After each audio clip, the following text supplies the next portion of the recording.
बातमी नाशकातून शेतकऱ्यांसंदर्भात। नाशकातील आंदोलक शेतकऱ्यांनी जिल्हाधिकाऱ्यांसोबतची बैठक घेतली होती, मात्र ही बैठक निष्फळ ठरली आहे। सोमवारी बैठकीत ठोस निर्णय न झाल्यास जेल भरो आंदोलन करणार अशी भूमिका शेतकऱ्यांनी घेतली आहे। आंदोलक शेतकऱ्यांनी हा एक प्रकारे इशाराच दिलाय। आदिवासी शेतकऱ्यांचं बिराड आंदोलनाचा तिढा अद्याप सुटलेला नाहीये।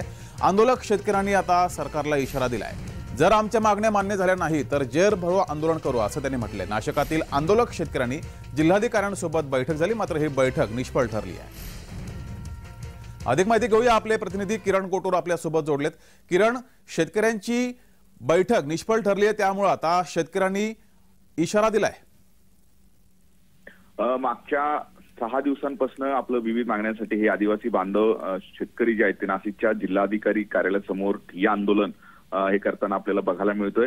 खरं तर सगळे शेतकरी लॉंग मार्चच्या माध्यमातून हे नाशिकमध्ये दाखल झालेले होते, पण मागच्या जवळपास 6 दिवसांपासून या आंदोलनावरती कुठच्याही प्रकारचं तोडगा निघाला नाही। अगदी 2 दिवसांपूर्वी मुंबईमध्ये मुख्यमंत्र्यांच्या उपस्थितीत बैठक झाली।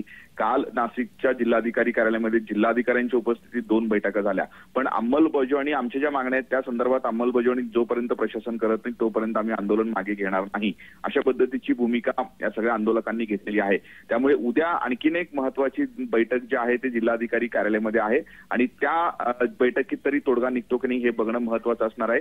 पण या सगळ्या आंदोलनासंदर्भात जर उद्याच्या बैठकीत तोडगा निघाला नाही तर आक्रमक आंदोलनाचा इशारा सुद्धा आंदोलकांनी दिलेला आहे।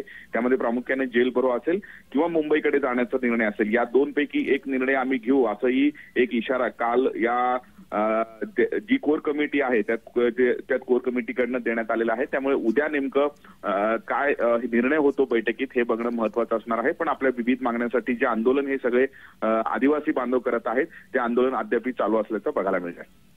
धन्यवाद किरण, दिलेल्या माहितीबद्दल।